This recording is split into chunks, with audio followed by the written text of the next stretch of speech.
What if I told you that there was an ancient technology lost in the Middle Ages? A technology so advanced that even modern engineering cannot solve it today. Welcome to my channel. And today we are going to look at one of the greatest mysteries of ancient Rome. How is it that their concrete still stands? This concrete has been laying around for 2,000 years, yet modern engineers can't figure out how the Romans did it. Today we are going to explore what made Roman concrete so incredibly durable, and why this technology was forgotten about during the Middle Ages. Let's get started. So, Roman concrete is very hard to understand, because it just doesn't behave like normal concrete.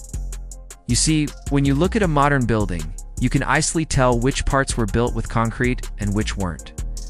Concrete has a unique look to it. It's rough and uneven. It looks like it was poured into a mold and then left to dry. This is exactly how normal concrete is made today. You pour cement, sand, and gravel into a form and let it harden, but this is not how the Romans did it. Roman concrete looks like stone.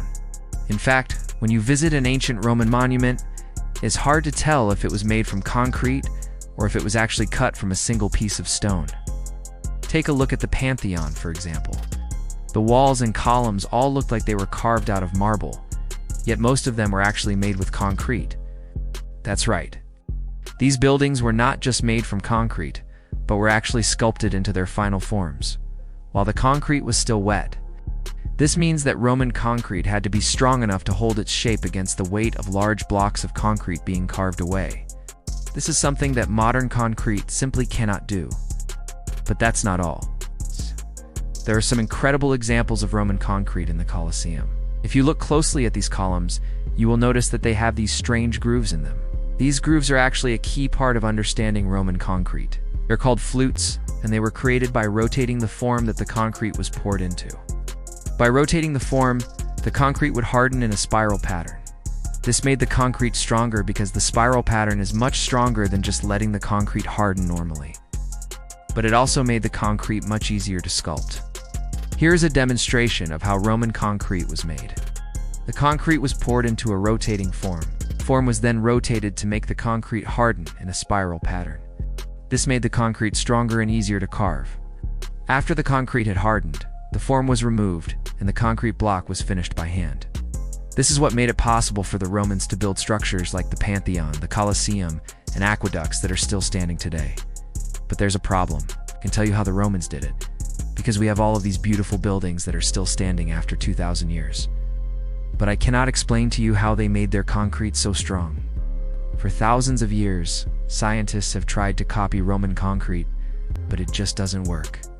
Even if you use the exact same recipe that the Romans used, the concrete just doesn't turn out the same. Today, we know that the strength of concrete comes from a compound called calcium silicate hydrate. When cement, sand, and water are mixed together, this creates calcium silicate hydrate. It's this compound that makes concrete so strong. But here's the problem. We don't know how the Romans created this compound.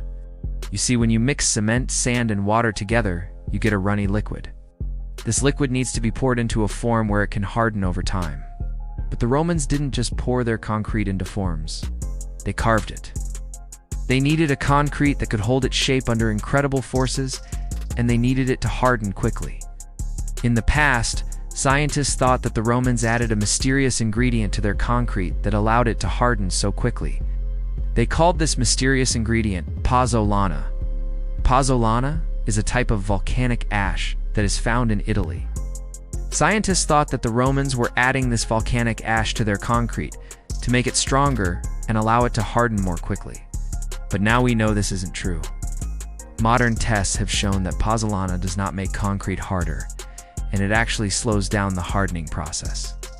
So even though the Romans may have used pozzolana in their concrete, it wasn't the secret ingredient. Now we know that the secret to Roman concrete lies within this mysterious compound, calcium silicate hydrate. What the Romans must have done is find a way to create more of this compound inside their concrete, making it stronger and allowing it to harden more quickly. But how? Well, back in 2017, researchers found the answer.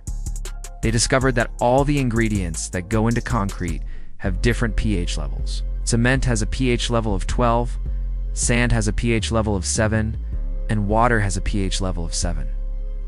Now, If you mix these ingredients together, the pH level of the mixture will be somewhere between 12 and 7. But here's the interesting thing. The pH level of seawater is around 8. So when the Romans mixed seawater with their concrete, it changed the pH level and made the concrete stronger. This is why all of those ancient Roman buildings are located near the ocean. They were able to use seawater in their concrete to make it stronger. But that still doesn't explain how the Romans figured this out. How did they know that mixing seawater with concrete would make it stronger? Well, thanks to chemistry, we can actually answer this question. You see, seawater reacts with the ingredients in concrete to create a special type of calcium silicate hydrate. Normal calcium silicate hydrate bonds together in long chains, but the calcium silicate hydrate created by seawater creates a three-dimensional network. This gives the concrete incredible strength, but it also allows the concrete to harden much more quickly. When scientists replicated Roman concrete with pure water, it took 28 days for the concrete to fully harden. But when they replicated Roman concrete with seawater, it only took 4 days for the concrete to harden. This is likely why the Romans only used seawater in their concrete. It allowed them to build large buildings much faster. It's incredible to think that something as simple as seawater could make such a big difference in the strength of concrete. But it just goes to show the ingenuity of the Romans. However, here's where things get really interesting. You see, when the Roman Empire fell, people stopped using seawater in concrete. They didn't understand the chemical reactions that were happening. They just knew that adding seawater made their concrete stronger. So they continued to add seawater until the Roman Empire fell, and people forgot about this technology. For hundreds of years, concrete was not used in Europe. People either built their houses out of wood or brick. But when concrete was used, it was not exposed to air. It was always covered up with something else. This is why the buildings we have today are still standing. They were never exposed to the elements, so they didn't erode. However, this also led to a big problem, because concrete needs oxygen to fully harden. If concrete is covered up too quickly, it won't harden properly. That's why most of the Roman concrete that was built inside of buildings did not last. It just didn't harden properly. But here's where things get even crazier. You see, the reason that the Romans built so many buildings out of concrete is because they lived in an active earthquake zone. The Roman peninsula is very prone to earthquakes, so the Romans needed buildings that could withstand earthquakes. And guess what? Concrete is actually really good at resisting earthquakes. That's why today many of the tallest buildings in the world are built with concrete. But here's where things get really crazy. During the Middle Ages, people believed that earthquakes were caused by demons. This is why cathedrals were always built with tall towers. By building tall towers, they believed they could scare off the demons and prevent earthquakes. It wasn't until 1855 that we discovered that earthquakes were caused by tectonic plates.